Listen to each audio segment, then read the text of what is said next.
Okay, good afternoon, everyone. Today we're going to start our discussion on welcome to FINLYTS section K33. We have a hybrid class. Every Tuesday we meet face to face, and on Fridays we meet online. So today we're going to begin a very, let's say, challenging but wonderful adventure on financial analytics. And the tool that we're going to make use of for the whole term is a very powerful software called R. Okay, so if you take a look at the module section of our Canvas, you have here Unit 1, Introduction to R and RStudio. There are some very good stuff here. For example, this describes what R and RStudio is, how to install it, and there's this war, quote unquote, going on between R and Python, which is a better software. If you were to ask me, both are very important. For finance graduates, it would be good if you learn both. However, the question is, why am I using R? Although Python has become, let's say, the more popular one, okay, because of its ease of use, it's very easy to use. R, I would say, is relatively more powerful. Okay. By the way, may I know if kindly chat, please, if all of you understand Filipino? Yes or no, please, because if there are some foreigner students here, then I will have to speak in straight English. Otherwise, I will try to explain sometimes in Filipino, but mostly in English. Okay. So everyone understands Filipino. Okay. All right. So may I request you to please go over these materials. Some of the materials are pretty short, one pager, two pager. You will not really need a lot of time in reading some of this, but it's interesting class because it pays to know the software that we're understand and know the software that we're going to use. And as I said, as finance students, it will be best for us to know both R and Python because these are the let's say the most in demand softwares that's used in the market. There are, of course, others that are also powerful: SAS, SPSS, Stata, MATLAB. However, they come with a price. No? So unless you're using a student version, which is quite limited also, but R and Python are fully developed softwares that are freeware. So that's the first advantage. Free itong software na to. R is free. Okay. And here you have a PDF on R for beginners. It would be good for you to look at this also. And this will be the type of R document that we're going to use, R Markdown, which I'm going to explain in a while. And here, I think naulit, no, how to install R and RStudio, installing R and RStudio. I think that's a repetition. I'm not sure. And then also another R Markdown tutorial, R Markdown cheat sheet. Okay. And I would like you to please view these videos. Okay. This is a recording on which I made on March 21, Introduction to R. And then this one is a file that you're going to need for these two videos. So this is a video. This is another video, March 23, RMD and R Notebook. It's a continuation of this one. I think I should put this here. Okay. So for these two videos, data types and structures, this is part 2. This is very important class because it allows us to understand the nature of the data that we deal with in R.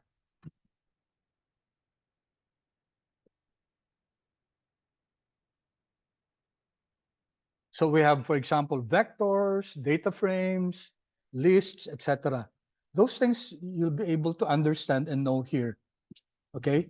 However, class, unfortunately, we will not have the time to discuss this. So I will be assuming that we will be meeting halfway because some of you already know R Some of you, most of you don't know yet. Okay, so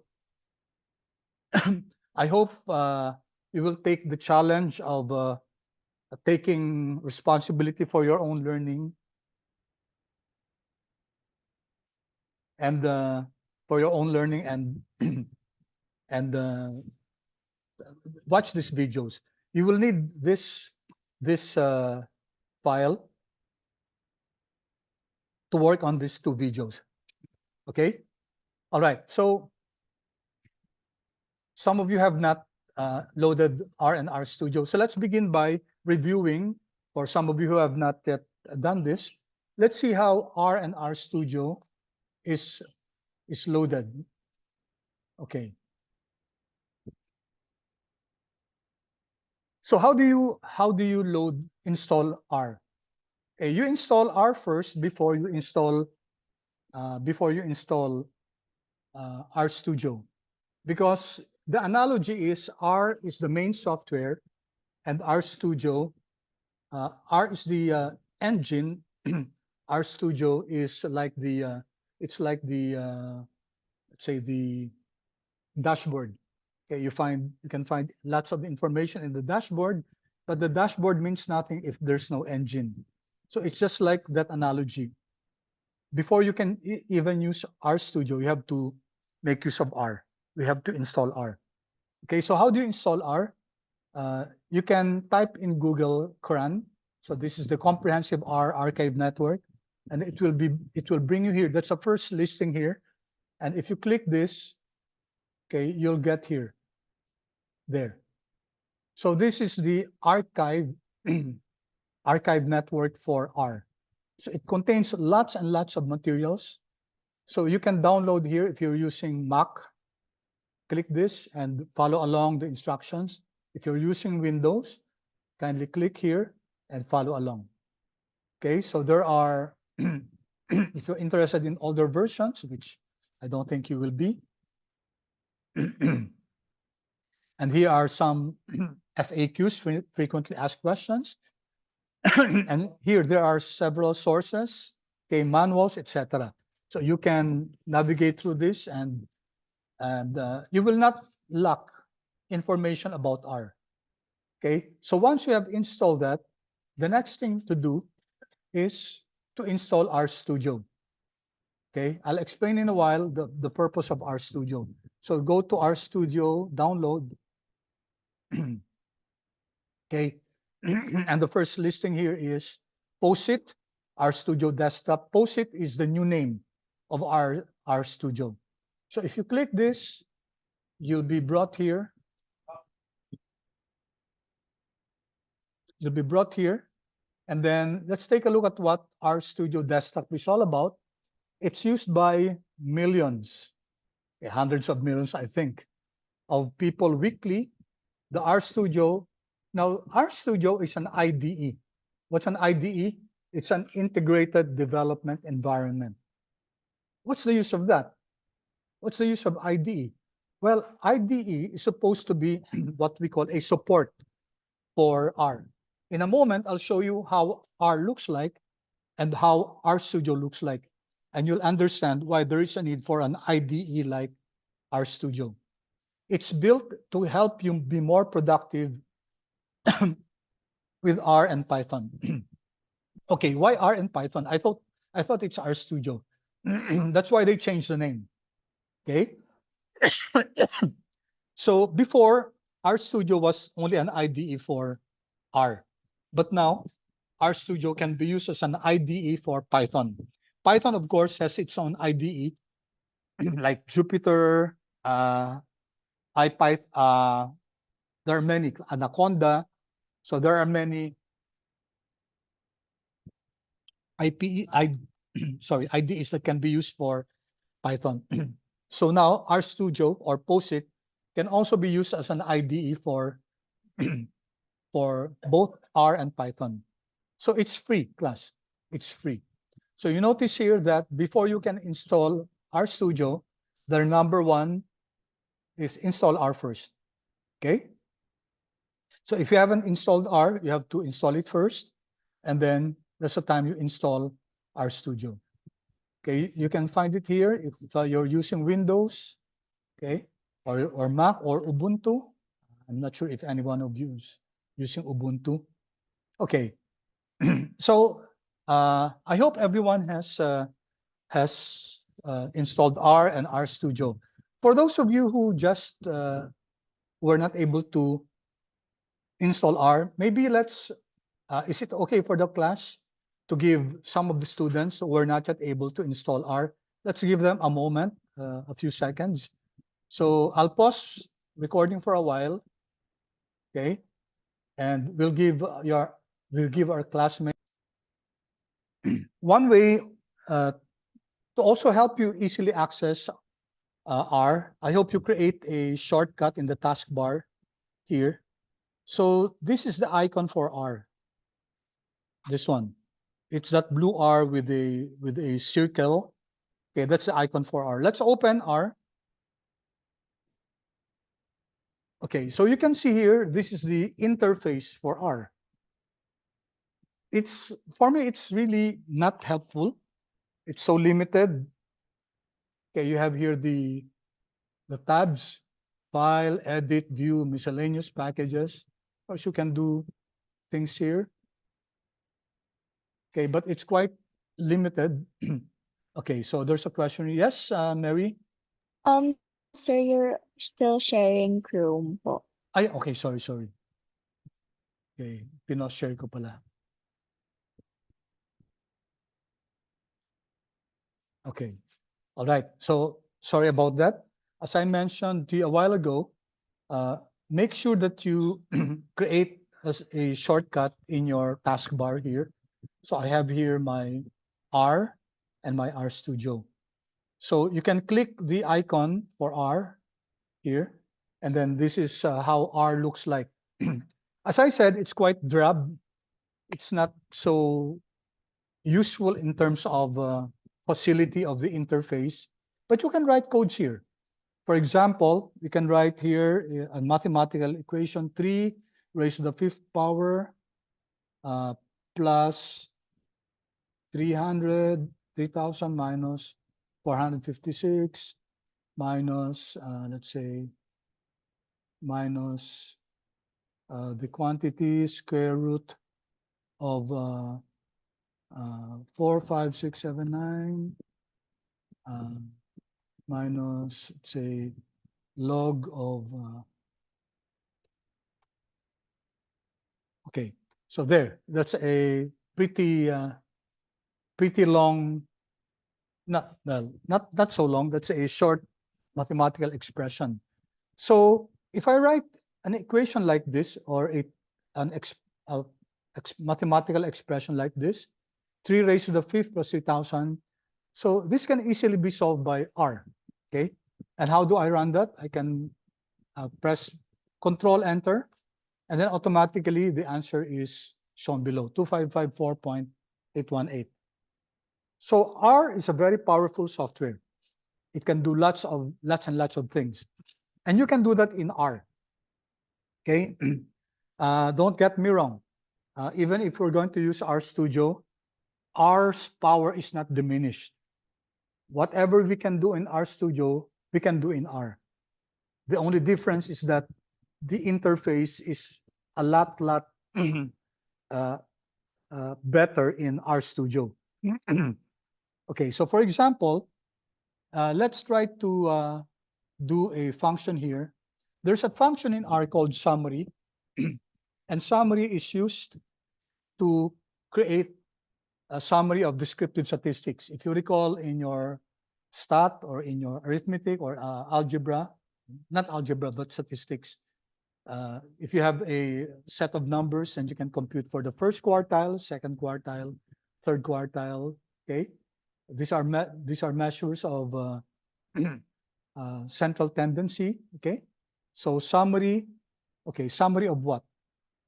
So actually we can put here 2, 3, 5, -4, 10, 12, 20, 35.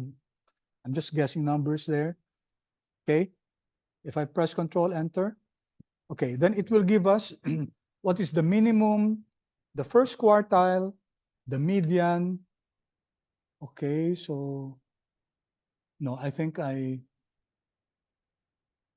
wait, wait, class. Sorry, I'm getting a wrong answer here.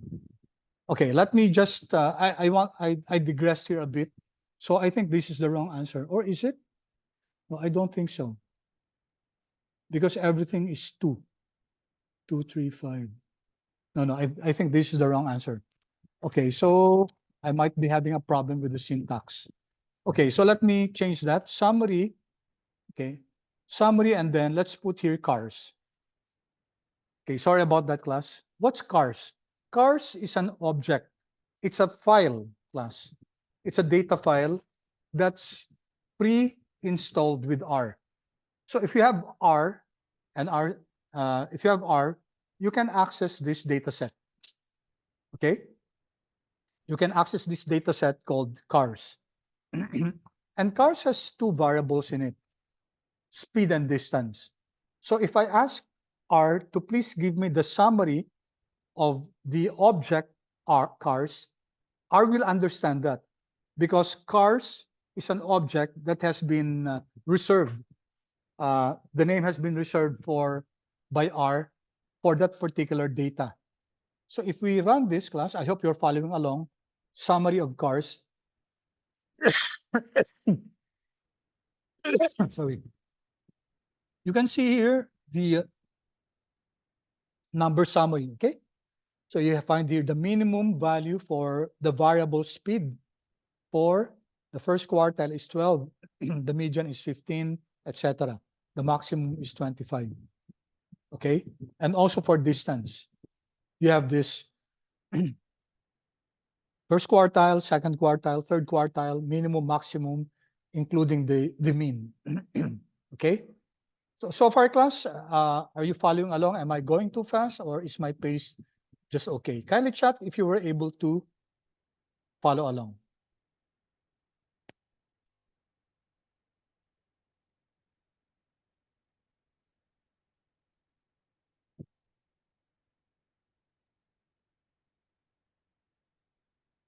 Okay, thank you. Okay, I think my question dito a while ago. Wait lang a moment. Thank you. Okay, I appreciate class the feedback. I saw a comment, or was that a while ago?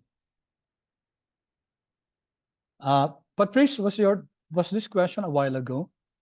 Yes, sir. That was a Okay. while. Sorry. Nahuli yung pag-press ko ng ng equal sign. Okay, thank you. Okay, so another thing that let's try another thing. R makes use of a function called plot, and you can plot, create several types of plot. So there's another object in R called pressure. So this is also a file. Okay, pressure contains two variables, pressure and temperature. So if we ask R to plot pressure, R will be able to do that because there are two variables there. So it can automatically create a plot out of that. If there were more than two, let's say 3 or 4, it would generate an error term because it does not know which of the variables there will be plotted. So if we run this class, control enter, there. Okay, it opened a new window here, and you can see here a plot. On the y-axis is pressure, and on the x-axis is temperature. Okay, so this is the output for that simple function plot. Okay, let me close this. All right, however, as I said, everything that we can do in RStudio, we can do in R. However, the interface here is not that good. Okay, the dashboard is not that good. Imagine if you have only one dashboard in your car, and it's a combination of everything there. The tachometer, the speedometer, the oil, whatever information that's needed for you to be informed when you're using your car. you can see that it's all laid out clearly, okay, in several dials, okay, etc.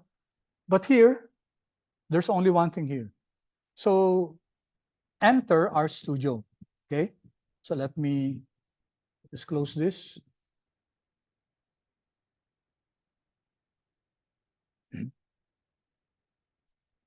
Okay, I closed RStudio. Okay. Okay, let me open RStudio now.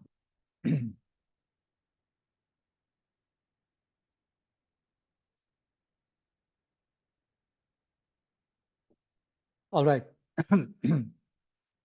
So perhaps, most probably, when you open your RStudio, it will be quite different from what I see here.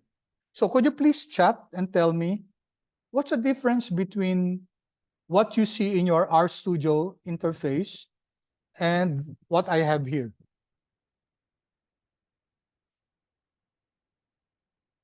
What could be the difference between when you open your RStudio? What's the difference between my RStudio and your RStudio? Okay, let's see.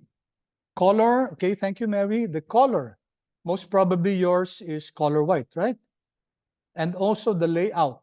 Layout is different. Okay, different layout. Thank you, Migs. Thank you, Alfonso. Thank you, Russell. Thank you. Okay, uh, Russell, may I ask you what's different about my layout and your layout? Sir, on your screen, the environment is empty is on the left, while mine is on the upper right. Oh, your environment window is on the upper right, while Yes, sir. yours is on the left. What's on your left? It says console, Console. terminal, background jobs. Yes, sir. Console, and then The ones are on your upper right. That's what's okay. on my left. Okay. How many window panes do you have? 3, sir. 3. Okay. How many of you have 4 window panes?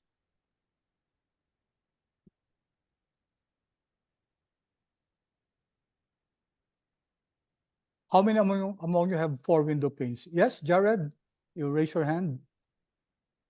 Sir, I got 4, but Okay. probably because I double read it last night. Okay. Okay. Thank you. Thank you. Thank you. And also Patrice. Thank you, Jared. All right. So there might be a difference between your interface and my interface. Actually, Jared is correct. There are 4 window panes here, but it seems to be missing as far as I'm concerned. So let's address that. Let's establish the fact first that there are actually 4 window panes. These 4 window panes are the source window, the console, the environment, and the files, plots, and packages. So 4 of them. Unlike in R, you remember R? You only have 1. In RStudio, you have 4 at your disposal. So first, let's make it appear as 4. So what do we do in order to make it 4? The shortcut is here, class. Here, worksheet panes, just click this. Can you see this, class? This one, and then here, show all panes or Control-Alt-Shift-0. You can press, for Windows, it's Command-Alt-Shift-0 or Control-Alt-Shift-0.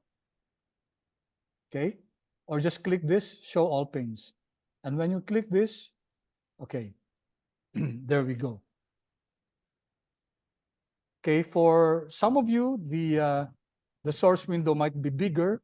For most, it might be smaller. Okay, so let me just, the good thing about this is it can be adjusted. You can adjust the size of each column.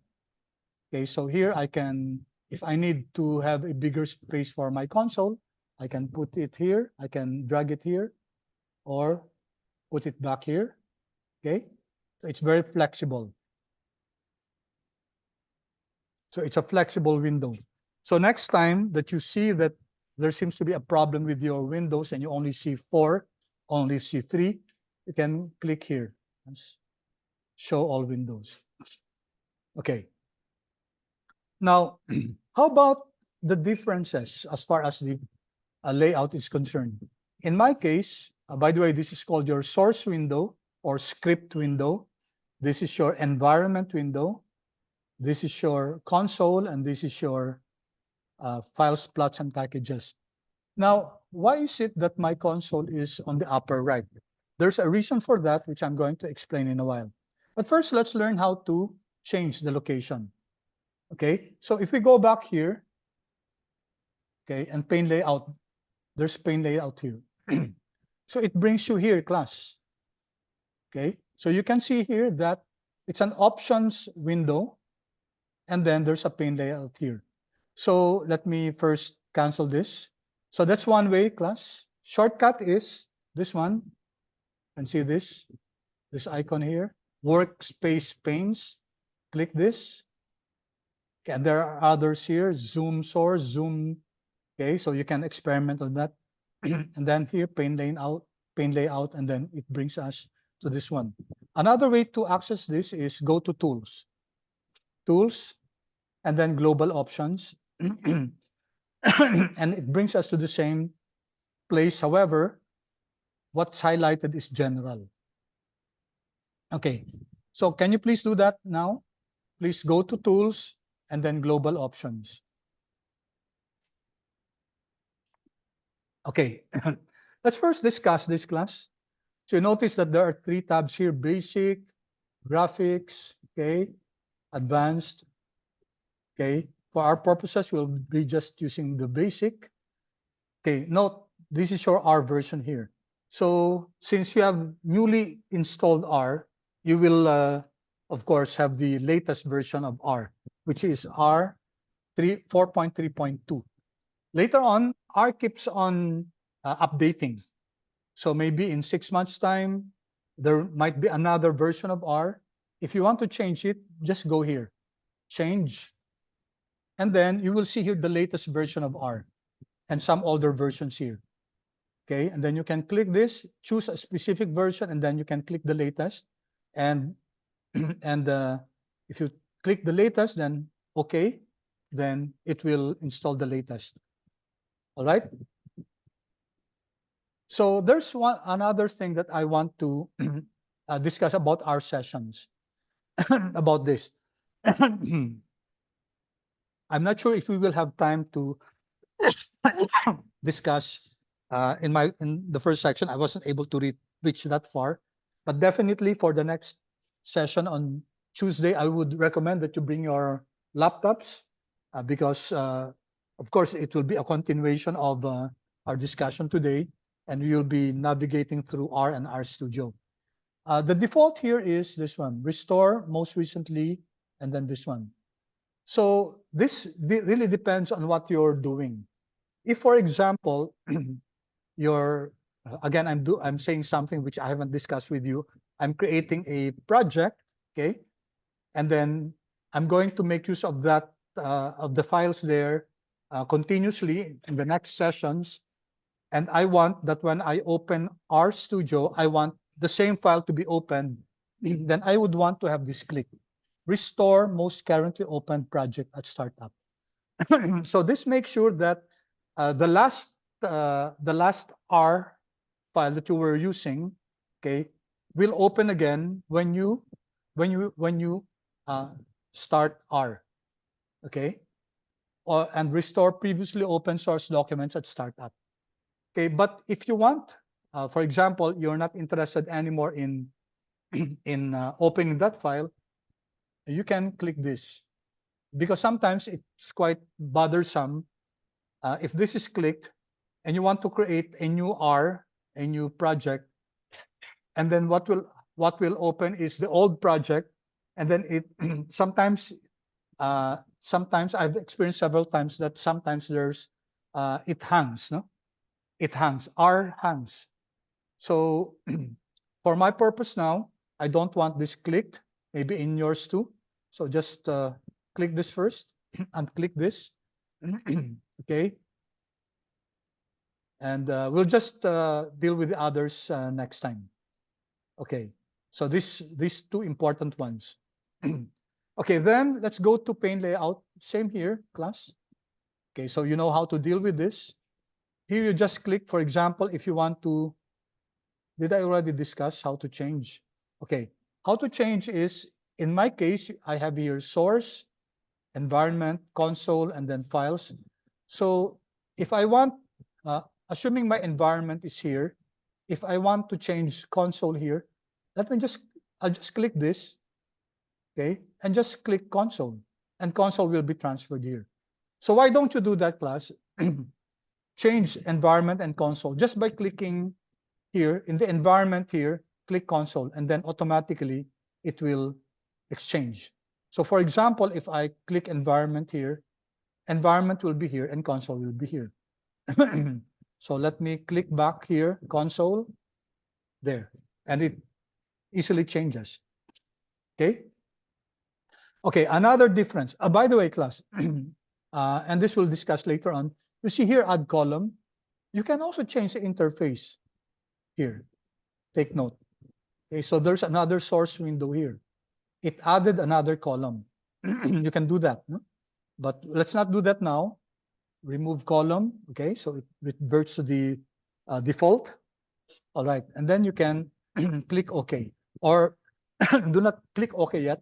How about the appearance? Let's go here, class. Appearance, and then you can see here the default. You have the modern default and the sky default. I already forgot what's the look of the sky default. You may just experiment with it.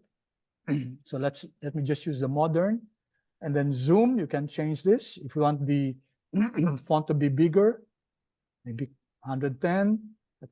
Let me just make it as 100. Or maybe 110. Okay. Okay, and then the editor font. I'm using Lucida Console.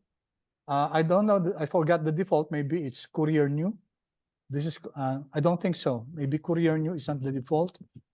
Not sure. Maybe Lucida Console also.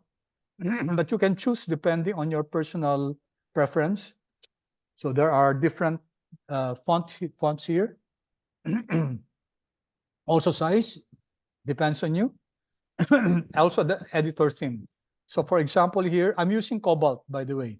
You can choose ambience, and I don't like this because the comments are hardly visible. Also chaos.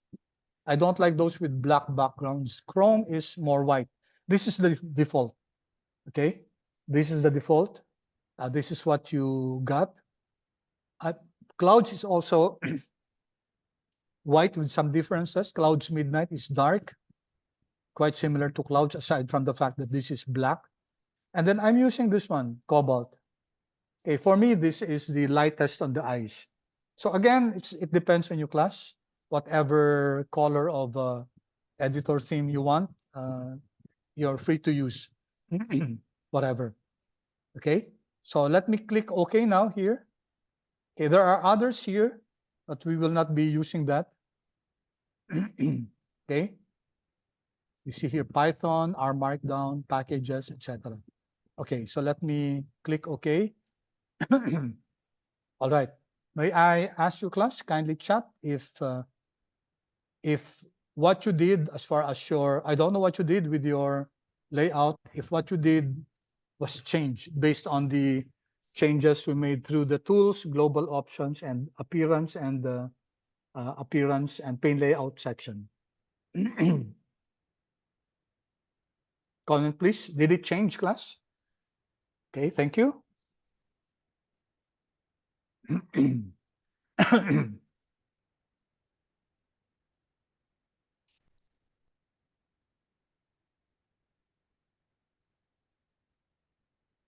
Okay, thank you so much. Okay, excuse me, class.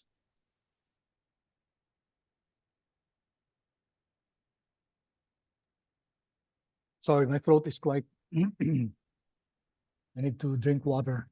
Okay, so let's go here now, class. You can see that in the console here, there's this default message when you open a new console. Okay, this is assuming that you're opening a new console where which is not from the previous one. If you did not click the one that I showed you a while ago, then it would open an RStudio file with whatever you did before with the many let's say results or codes here. Here it just tells us that we're opening R version 4.3.2. Okay, this is I holes. This is the version. Every time R changes the version, it creates a new name for it. Okay, 64-bit for my computer. It's free software and comes with absolutely no warranty. You're welcome to redistribute it under certain conditions. Okay, etc. So some shortcut, type demo for some demos, help for online help, help.start for an HTML, etc. Or type Q4 to quit R. Okay, we will not do that, but if you can try on your own and type demo, help, etc. or Q and see if it will indeed close. It will close, class. It will close. All right, so let me just clean this because I want to start with a clean slate here. All right, so what you have now, class, is this one. I have this untitled tab here, and it consists of this one. Okay, now when you look at this, class, when you look at the tabs here, you have file, edit, code, view, plots, etc. We used tools a while ago. Okay, you can actually use view also here. Okay, you can hide the toolbar, and here you also have your panes here. So this is another way to show all the panes, this one. And you can also adjust the pane layout. Okay, so I will let you explore whatever other functions you can derive here. Below file, okay, if I click file, so here you can create a new file. It can be an R script, Quarto document, Quarto presentation, etc. So there are several new files that you can create here, or a new project. Or you can open a particular file, a file that's stored already in your computer, etc. Recent files, open project, etc. All right. So let me start here below file. Okay. Although you can use this also. So you can use new file, R script. That one you can also access here. You can see this plus and click here. So this is a new plus R script. Okay. And the shortcut is Control-Shift-N to create a new R script. We're going to open now R script and R markdown and see the difference. That's from my experience in the first section. That's as far as we went for today. And we're going to continue this next meeting. All right. So the shortcut for R script, opening a new R script, is Control-Shift-N. So let's try that. In Mac, I think it's Command-Shift-N. Mac users, kindly please confirm it's Command-Shift-N. So Control-Shift-N. Okay. So there, nagdoble sa akin yata. No? Anyway, let me close the other one. Okay, now you can see that there are two tabs here, Untitled 2 and Untitled 1. Okay, for Mac users, yeah, thank you, Mary. Okay, it's Command-Shift-N. Yeah, pareho lang yun. All right. So what do you notice, class? They're the same. So oftentimes, and I think that's the default. When you open your RStudio, it will default into an empty R script. So this is what we call an R script. It's different from an R markdown. Okay, let's show you the difference. Okay, a while ago we can use Untitled 1 or Untitled 2. Doesn't matter, they're the same, but different files. Okay, Untitled 1 is a different file from Untitled 2. Later on, you'll learn that when you save this, just use File and then Save As. And that will save now Untitled 1. If you want to save Untitled 2, then File, Save As also, because they're separate files, okay? They're separate files. All right, so let's do some algebra here. 345 plus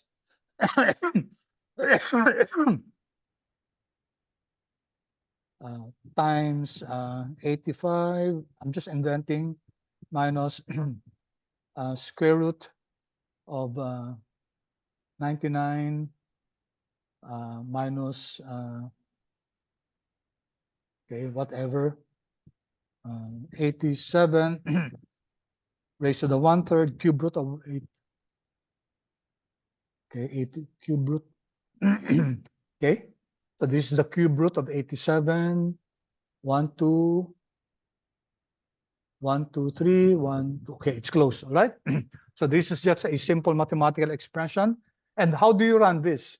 You can click this one, run, okay? If I click this one, run, okay, it run.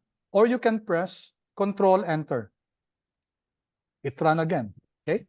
So the answer is negative 19305.52.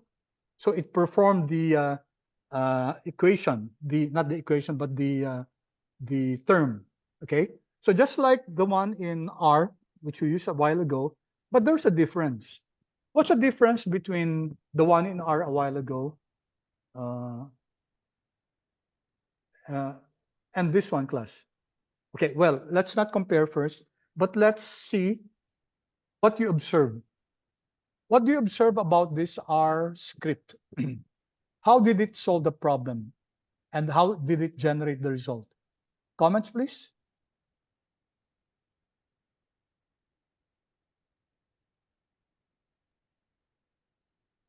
How was the result generated?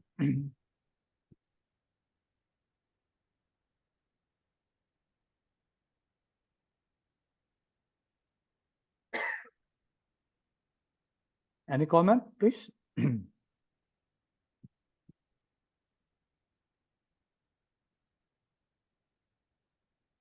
you get the result? Negative 19.3. Of course, if you perform the same thing, then you'll get the same result. But if you just use a different term, then, okay, thank you, Aljan. So Aljan says that the result was generated in the console. Yes, that's correct. Okay. Justin also says the result generated in the console, but in R. Okay, thank you, Justin. Justin said, Justin, please share your answer to everyone, please. When you share your answer, please don't just message me directly. Please share it to everyone. It's just like recitation. Okay, Justin. Yeah, thank you. Yeah, okay na, everyone na yan. No? Kanina kasi direct message sa akin. So sabi ni Justin, the results were generated in the console. Okay, what else, class? So your classmates said that the results were generated in the console. Okay, hindi dito, no? Unlike sa R kanina, class, di ba? Yung code natin, generate niya dito sa ilalim. Okay? Because there's no other window, di ba? Wala namang ibang window dito kay R eh. Dito lang siya, isa lang siya. We only have the console. Okay? But of course, you can modify this a bit, no? But let's not go there kasi hindi naman natin talaga gagamitin si R. Ang gagamitin natin si RStudio. Okay? So you're correct. One difference is that in R script, you do not see the result here. You will not see the result in R script here. You will see it in the console. Now, that's the reason why I said I prefer the console to be on the upper right. Kasi kung nasa ilalim siya, class, kunyari, mahaba, we have already a long code here. Many codes here already. So what happens is that your console, which is here, will be minimized. And you cannot see anymore the result, right? Because it's already being occupied by the source window. What if you have lots of codes here already? Okay, of course you can easily increase the size of the environment, but that will hide the source window. Okay, here, class, it's more side by side. There, it's more side by side. Okay, so let me delete this again. Delete this first, and then let me run this again. Control Enter. So just one time. So aside from the result, what do you notice, class? Aside from the result being here and not here in the source window? Yes, thank you, Mary. You notice, class, that the code is repeated. Okay, and in the console, there's this one.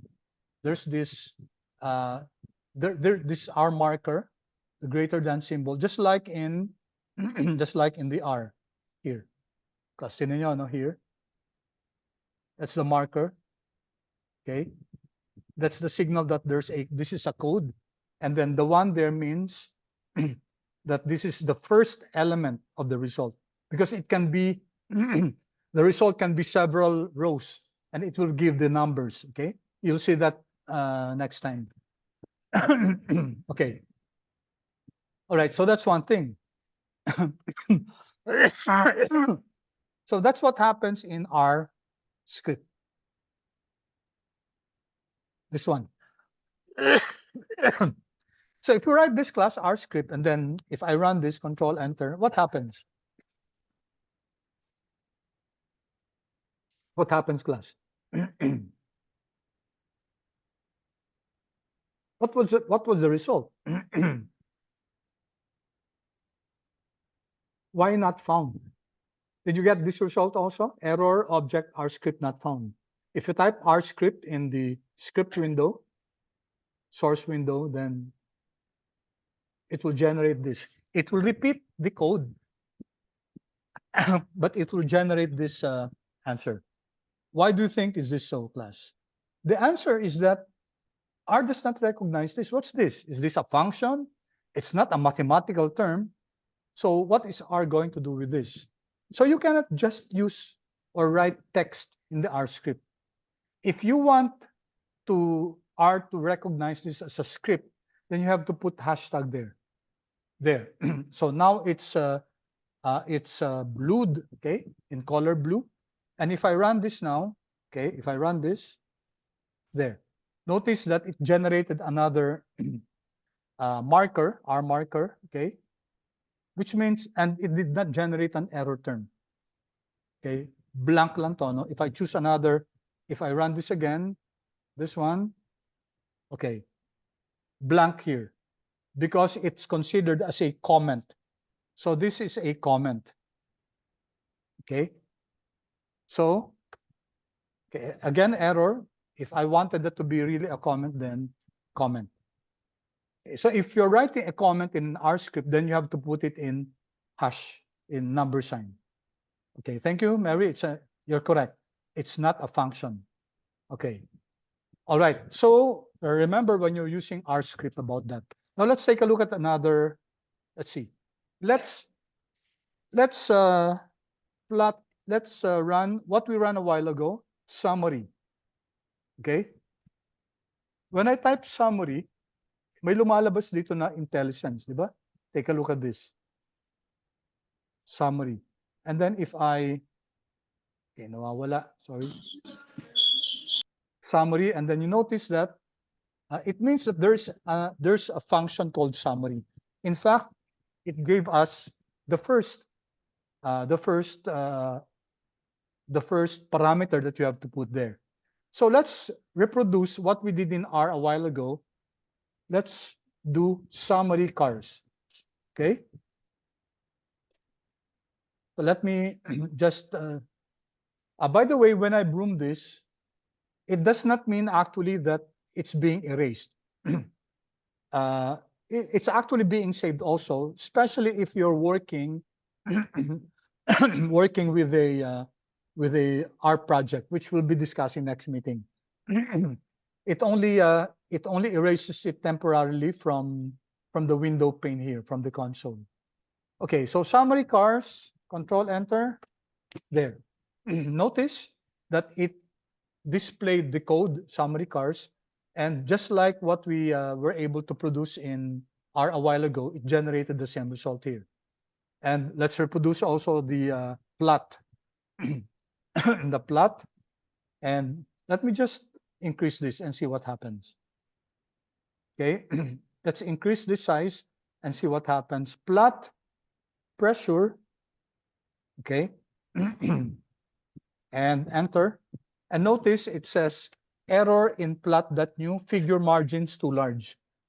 Notice that it says here that figure margins is too large because it will not plot it here. Where will it plot? It will plot it here. Files, plots, packages, here in the plots window. There. It will plot it here. But since this was too small, it was not able to do that. Okay, so we can rerun this, plot pressure, control enter, And there you go. We have enough space. And one good thing about this, you can play around with this. You can export this, save this as an image, save this as a PDF, copy it to the clipboard. Okay, you can erase this, you can zoom it. Okay, a lot of things you can do with this plot. Right, any object, whether a plot that's generated in R, you can do lots of things about it. Okay, so far, class, could you kindly chat if our pace is okay? Are you able to follow, class? Pardon me for asking these questions frequently, because I don't want you to be lagging behind. I don't want to be doing a sprint while you're doing a marathon. You're pacing yourself. So please be, please interrupt me. I appreciate the question a while ago. There was a raise of hands. Please do that. No, no question is will be thrown out here. Okay, every question is important. Okay, good. Now I want you to, for example, let's get the log of, let's say 49. Let's see, is there a question here? Okay.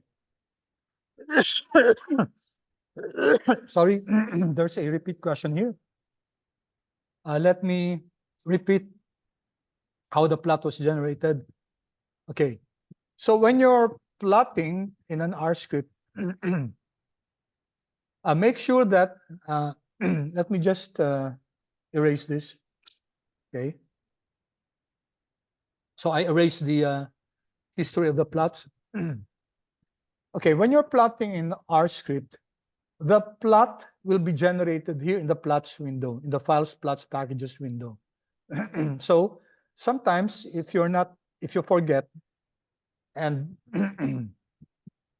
you run, for example, this one here, or you can run the code here, class. By the way, so notice that we already ran this, right? And it was reflected here. If you want to go to the console, can you click plot pressure? Please try. Can you access plot pressure again? Or not again, this is the first time you're going to do it. Please comment if you can access plot pressure. Can you do that, class? Can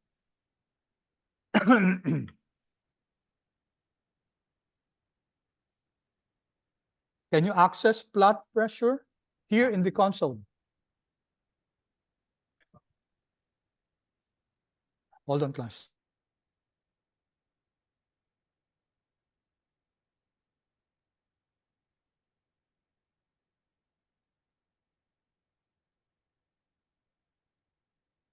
Okay. Yes, sir. You can really? You can access this?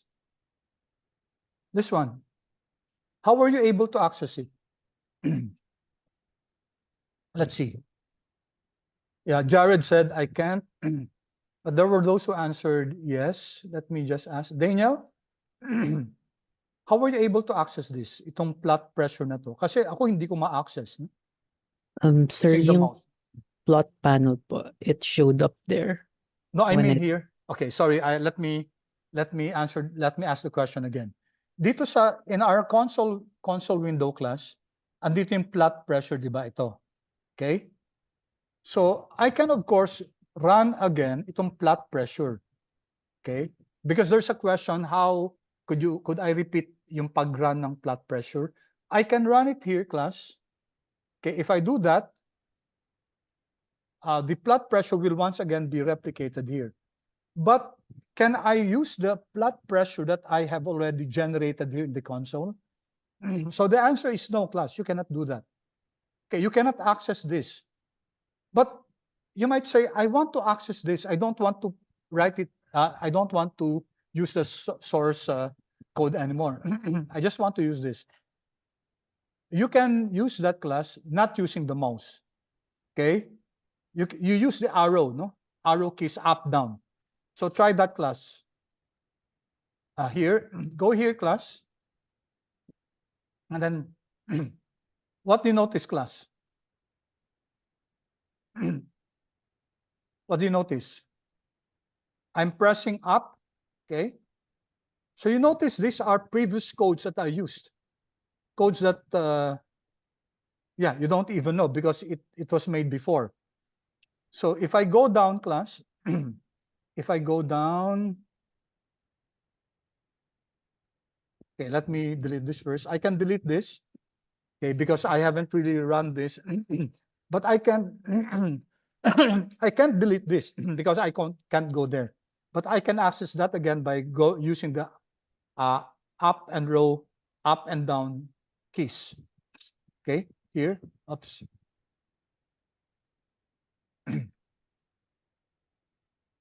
Okay, because I tapped this already several times. Okay, this is what I'll do. I'll rerun this first. Here, Control Enter. Okay, again, error too large. And then I want to access the latest that I coded in the source window, which is plot pressure, which is this one. So how do I access this? From here, because I cannot go here, class. I cannot highlight that. So if I press the up arrow there, I can now access the previous codes. And then once I'm able to access this, I can now press Control Enter. Okay, I can now run this from the console itself. Control Enter. So notice again, it generates this. Okay, so I have to increase this. I have to increase the plots window.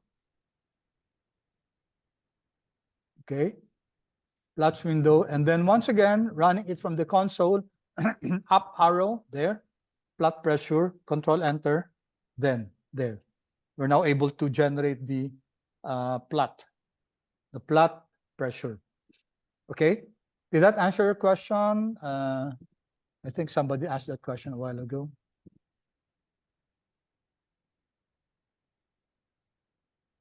Eliza, did that answer your question? Yes po, sir. Got it. Okay, thank you. Okay, so I hope you also understood that you can go, for example, because your script or source window might be too long already. You can just go to the up window and access the previous codes that you that you wrote. Okay, let's go back here now. Please get log 49. Okay, let me just sweep this to clean this. Log 49 class. Okay, this one, I haven't run this here. Okay, so I'm getting 3.89, and I'm sure you'll be getting 3.89. So quickly, can you run log 49 in Excel, please, or in your calculators? And please chat the answer.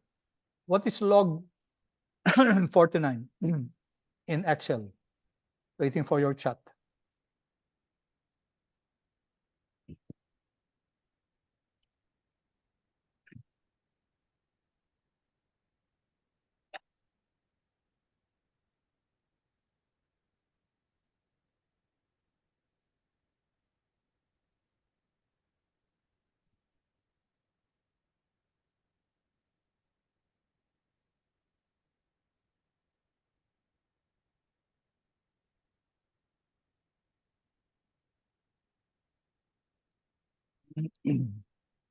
Okay, thank you, Russell. 1.69. Yeah, I'm sure you'll be getting that same number, 1.69. Now, question: why is it different? Why is it different, class? Okay, 1.69.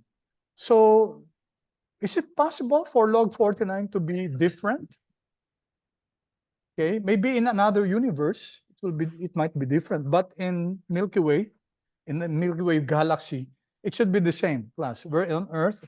And the definition of log should be the same whether you're using R or Excel. So the difference sorry, I will have to answer this now because we're running out of time. You notice that when I wrote R, you notice that automatically something appears. Try writing R in your source window, and then you notice that it's called an IntelliSense. Okay, automatically R recognizes what you're writing and it gives suggestions. Are you meaning log, log 10, log 1p? So there are some functions that start with log, and R is suggesting. Are you meaning logical or log-like or log linear or logic? Then it gives us that this one tells us that this is a function. Okay, and log-like comes from the stats package. Base comes from the base from R itself. It's the base R. Okay, so and then if I hover around this log, it tells us that this is the syntax. Oh, that's a difference, class. Because in Excel, the log, if you recall, the log is based on base 10. That's the default in your computer, calculator, and in Excel. If you're using your Excel, you have to use another function for that. So just to illustrate this, 49, and then so what R was doing is equal to exp 1. So this is actually the complete code for that. But this is a default, which means that even if you don't write this, R will understand already. So if I write this, it's really 3.89. But if I want, let me copy this, control, or let me just, in the script window class, you can change this. If I change this with base is equal to 10, which is what Excel does, then it becomes now, now this is what you got, okay? 1.69, because it's based on base 10. Okay, so I just introduced this because we're going to be using log, and then a while ago we showed that this is based on exp to the first power. It actually means e, it's a number e to the first power. Okay, e to the first power. Okay, but what is e? It's actually an irrational number. And how do we compute that in R? exp 1. It's 2.71828, 8282, etc. So this is a non-repeating, non-terminating number. Okay, non-repeating, non-terminating. Okay, and it's a cousin of your pi class of pi. In the other section, I mentioned about the golden ratio. Okay, for you might not have met this, the golden ratio. You might wish to look at that because this is an interesting ratio, but that's not the coverage of our lesson, golden ratio. So I would want you to just take a look at that. No? All right, I have a few more minutes. Now let's open another type of document. Let's move on from R script because we're not going to use R script, but rather we're going to use R Markdown. So please go here. sorry, class. Huh? And then click R Markdown. Okay, and here you're brought to this window, this dialog box, and you can see here several types of R Markdown. We can open document, presentation, and you can use you can create a website out of that, and you can use other types from particular template. Okay, now here, let's put trial here, just trial, write your name, and then now take note of this. It's better, instead of putting the date here, January 11, 2024, instead of doing that, if you're working on this document and if you're planning to print this later on, if you think you won't be able to finish this today, January 11, what you can do is not type January 11, but rather use this one. Use current date when rendering the document. It means that when this is printed later on, it will use the date you're printing it and not the date you're creating it. So it depends on your purpose. All right, so let's open this now. By the way, default option, it can be HTML, it can be PDF, or it can be Word. Okay, okay. And then another tab opens here, and then take a look at this. it's a different document altogether, right? So we'll be discussing most of this next time because I'm running out of time already. But take a look at this. First, you have this. Here you have the title, the trial that I typed a while ago, then my name, and then take note. The date does not reflect January 11. But this is a code. It's R, stands for R, the software that we're using, and sys.date, open and close. This is a function that accesses whatever the computer date is.